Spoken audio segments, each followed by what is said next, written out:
In 1761, a small coral island in the Indian Ocean became home to people who had never intended to arrive, and who would not leave for 15 years. In the western Indian Ocean, east of Madagascar and north of Mauritius, a small formation of coral rises only a few meters above sea level. From a distance it is difficult to distinguish from the surrounding water. Charts mark it as Tromelin Island. From above, it resembles a pale scar on the surface of the sea. It measures less than 2 kilometers across. There is no harbor, no trees of height, no permanent fresh water. The ground is composed of crushed coral sand that reflects the sun and holds little shade. Wind moves across it without obstruction. During much of the year, the air remains hot and dry. Salt accumulates on everything exposed. The reef surrounding the island is sharp and uneven. Waves break continuously along its edge. Larger vessels cannot approach safely. Even small boats risk splintering against the coral. Seabirds nest here in numbers. Terns and boobies settle on the sand. Turtles come ashore to lay eggs. Low shrubs grow in scattered patches where roots can hold. Apart from this, there is little. In the 18th century, the atoll appeared on few maps. Passing ships avoided it when they could. It offered no water, no timber, and no reason to land. It was regarded simply as a hazard. For most of history, it remained empty. Wind, sand, sun, the sound of surf striking coral. An isolated place, waiting without intention, far from any coast where help could easily arrive. In 1761, a ship approached it by mistake. In 1761, the island lay far outside the normal routes between Madagascar and Isle de France, the French colony now known as Mauritius. Ships crossing this region relied on dead reckoning, celestial navigation, and imperfect charts. Errors accumulated slowly and often went unnoticed until land appeared where none was expected. One of those ships was a flute-class vessel owned by the French East India Company. She had departed Bayonne earlier that year carrying trade goods and personnel bound for the Indian Ocean colonies. The ship was commanded by Jean de Lafargue, an experienced officer in company service. Like many vessels of the period, l'Atoll was built for cargo capacity rather than speed. Broad in the hull and heavy when loaded, her purpose was commercial. She carried supplies, equipment, and provisions intended to support colonial operations. By the time she reached the southwest Indian Ocean, the voyage had already lasted months. At Madagascar, the mission changed. Despite regulations that restricted or prohibited private slave trading by company captains, Lafargue agreed to purchase enslaved Malagasy people for resale at Isle de France. The decision was illegal under company rules, but common in practice. Enslaved labor was in constant demand on the plantations and construction sites of the Mas. A single voyage could generate substantial profit for officers and investors. Records indicate that approximately 160 Malagasy men, women, and children were forced aboard. They were placed in the lower holds, confined below deck with limited air and space. Such conditions were typical of 18th century slave transport. Movement was restricted. Sanitation was minimal. The crossing between Madagascar and Mauritius normally required only several days, but even short voyages carried risk when people were packed tightly in the hull of a working cargo ship. Above them, the crew continued routine maritime life. There were sailors, petty officers, carpenters, and gunners. Watches were kept around the clock. Sails were trimmed. The navigator took sightings when the sky allowed. Meals were rationed and predictable. Repairs were constant. The ship functioned as a small, ordered system moving across open water. To the officers, the route ahead seemed straightforward. Sail east-southeast, avoid known shoals, and make landfall at Isle de France. The region, however, was poorly charted. Currents in the area flow unpredictably, and small low-lying reefs were often missing from European maps. Tromelin itself appeared on some charts under earlier names, but its position was inconsistent. A few degrees of error in latitude or longitude could place a ship directly onto coral. Nothing in the surviving logs suggests that the crew believed they were in immediate danger. Weather reports from the period describe ordinary trade winds. There was no recorded storm. The ship continued at night. Below deck, the captives remained confined. Above, the crew trusted their calculations. The island ahead was still invisible, no more than a pale line of surf lost in darkness. By the time breakers were heard, there was no room left to turn. During the night of the 31st of July 1761, l'Atoll continued eastward across calm water. The sky was clear enough for navigation, but the ship's position had been misjudged. Later analysis suggested that currents had carried the vessel farther north than expected. The charts available to the navigator did not accurately mark the low coral banks. Scattered through this part of the ocean, Tromelin Island lay directly ahead, barely above sea level. Without elevation or lights, the atoll could not be seen in darkness. Only the sound of surf breaking on reef might offer warning, and by the time it was heard, a ship of little size required more distance to maneuver than remained. Shortly after midnight, the hull struck coral. The impact was sudden and structural. Timber met reef at speed. The bow lifted and dropped again as waves forced the ship forward. Planks split. Water entered through the lower seams. Attempts to back sails or change heading came too late. Each surge drove the vessel farther onto the reef. The hull broke open. Cargo shifted. Barrels rolled loose. Below deck, seawater rushed into the holds where the Malagasy captives were confined. In the confusion, hatches were opened and people forced upward to escape the flooding compartments. Not all reached the deck in time. By morning, the ship was immobilized and partially destroyed. Debris drifted toward the narrow strip of sand visible beyond the reef. The distance to shore was short but hazardous, crossed through surf and broken coral. Survivors used planks, spars, and floating wreckage to reach land. Many drowned in the attempt. Those who made it ashore gathered on the sand with what they had carried or salvaged. Behind them, the remains of Lutao continued to break apart under the waves. The officers quickly assessed the situation. The vessel could not be refloated. The nearest inhabited island lay hundreds of kilometers away. They were standing on an uncharted reef with limited supplies and no immediate means of departure. For the first time, the voyage had stopped moving forward. The sea now surrounded them on all sides. Morning light clarified the scale of the place. The island extended as a narrow oval of sand and broken coral, low and level, bordered by constant surf. From one end to the other, it could be crossed on foot in less than half an hour. There were no trees large enough for timber, no streams, and no visible source of fresh water. Only scattered shrubs and coarse grass grew above the high tide line beyond the reef. The remains of Lutao continued to disintegrate. The officers understood that whatever could be recovered had to be taken quickly. The sea would not preserve the wreck for long. Salvage began immediately. Working in teams, the crew crossed the shallow reef at low tide and removed what they could carry: planks, beams, rope, sails, tools, iron fittings, barrels of food, casks and fragments of rigging. Firearms and powder were retrieved where possible. Nails and metal fasteners were collected and stored carefully. Even broken pieces of timber had value. The wreck provided the only substantial material available. On shore, the items were sorted and laid out above the reach of the tide. A temporary camp formed near the center of the island where the sand rose slightly higher. Using spars and sailcloth, the sailors constructed rough shelters against wind and sun. The structures were low and practical, intended to reduce exposure rather than provide comfort. Fire was established using salvaged flint and kept burning continuously. Fuel consisted of fragments of wood from the wreck and dried vegetation. Once lit, the fire became central. It provided heat for cooking, a way to boil water, and a signal visible at distance. Food came first from ships. Stores, hardtack, salted meat, and dried legumes were rationed. These supplies were finite, and calculations began at once. The officers knew that rescue could not be assumed. Consumption had to be controlled. The island itself offered limited but reliable sources. Seabirds nested openly on the sand. Their eggs could be gathered. Birds could be caught by hand or with simple traps. Sea turtles came ashore at night to lay eggs and were slow on land.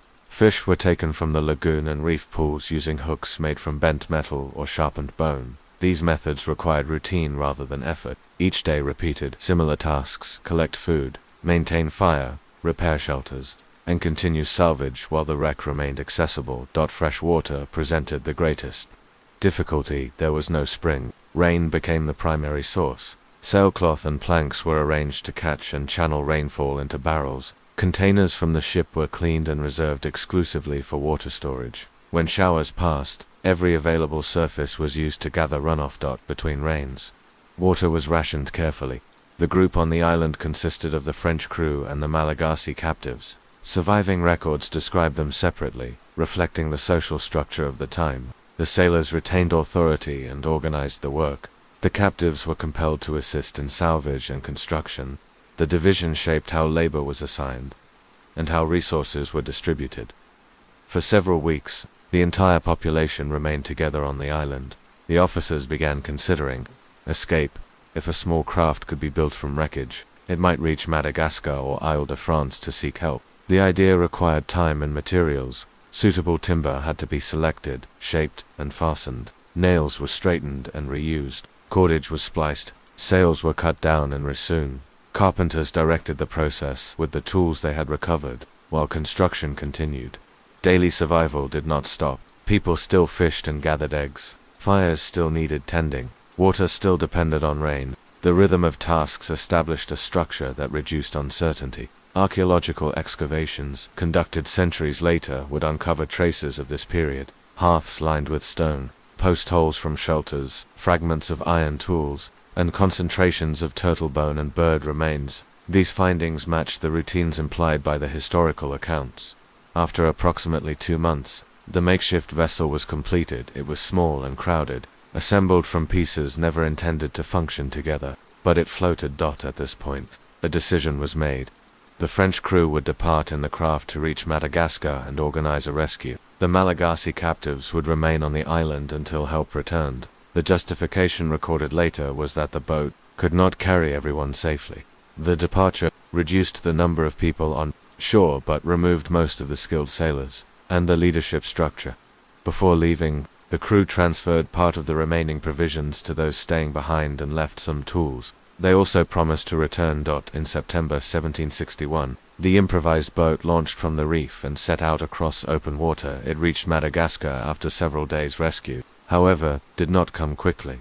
Political and financial complications delayed any organized effort. Months passed, then years. On Tromelin, those left behind continued without them. The group reorganized around what materials remained. They preserved fire, likely keeping embers alive continuously rather than risking relighting without flint. They reused every fragment of metal and wood. Stones and coral blocks were arranged into more durable structures. Excavations have revealed the foundations of small buildings constructed from stacked coral slabs, more permanent than the earlier sail shelters. Food sources remained the same: birds, eggs, turtles, and fish. The environment did not change. Wind moved across the island every day. The sun rose and set without interruption. Storms occasionally swept over the atoll, damaging shelters and scattering supplies, requiring rebuilding each time.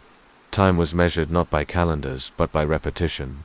Rainfall dictated comfort. Dry periods tightened rationing. Injuries could not be treated beyond simple measures. Tools dulled and had to be reshaped. Clothing wore down and was patched from scraps of sail. Nothing was replaced. Everything was reused. The population gradually decreased. Exact numbers are uncertain, but later reports indicate that many died during the first months after the crew's departure. Causes were likely a combination of dehydration, illness, and injuries sustained during the wreck or subsequent labor. The island offered no margin for error.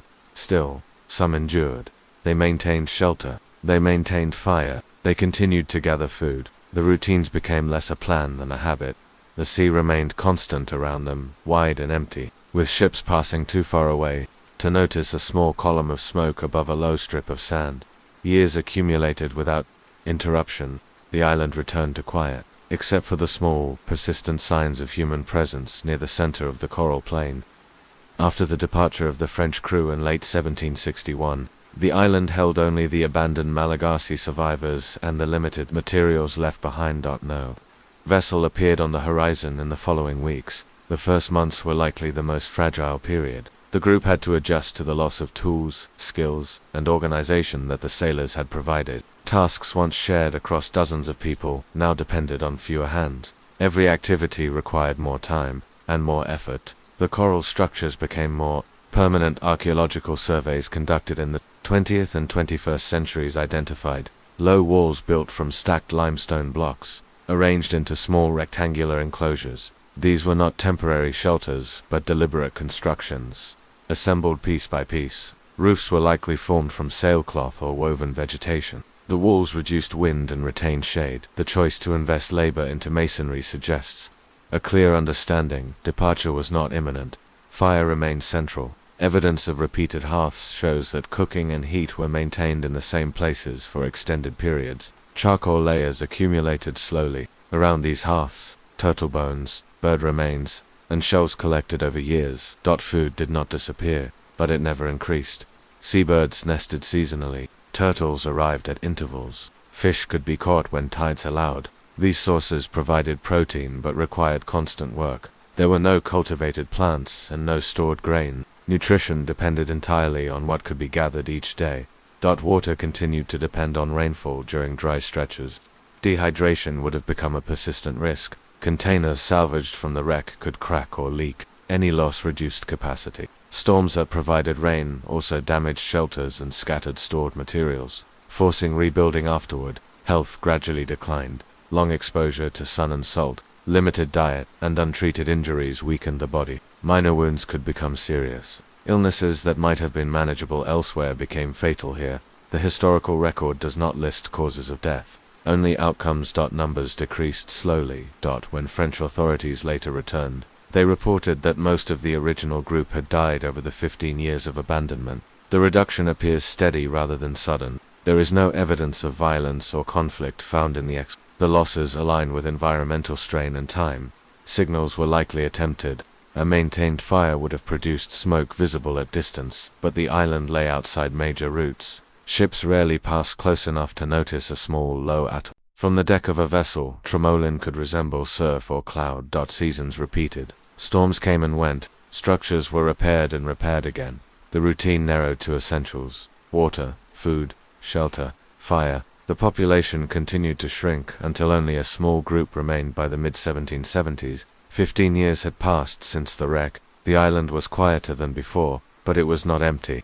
In November 1776, a French naval corvette operating in the region altered course toward the small coral island marked faintly on its charts.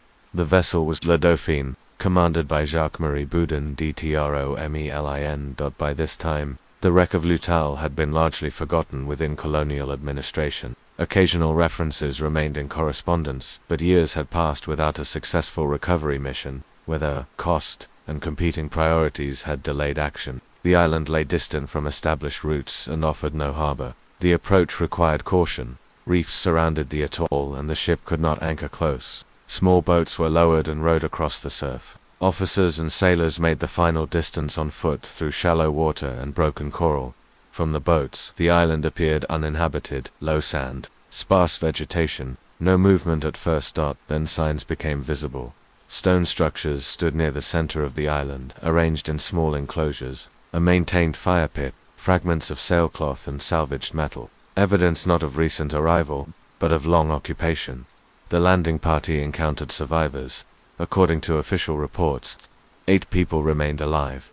7 women and an infant child born on the island. They were the last of the group left behind. 15 years earlier, their clothing had been assembled from remnants of sail and recovered fabric. Tools consisted of reshaped metal fragments. The shelters were built from coral blocks fitted without mortar. Everything present had been reused many times. The rescue required little preparation. There were few belongings to carry. The survivors were taken aboard La Dauphine and provided food and water. The ship then departed for Île-de-France. Administrative records note their arrival and subsequent status within the colony. Their names, like many of those originally stranded, were not consistently preserved in official documents. No ceremony marked the departure.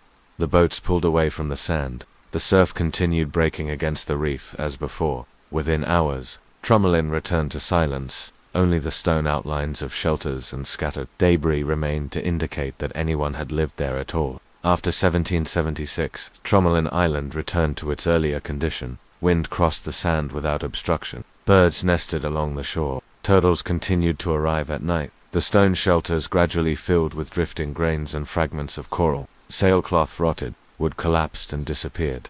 For decades, the events connected to l'Atoll remained a minor entry in colonial archives. The people left behind were rarely mentioned by name. Their years on the island were summarized in brief administrative lines: a wreck, an abandonment, a later recovery. The daily work of survival went largely unrecorded. That only the ground kept detail. Beginning in the 20th century, archaeological expeditions documented hearths, tools reshaped from iron, cooking debris, and the low coral walls of dwellings. These remains confirmed a prolonged, organized occupation rather than a short emergency stay.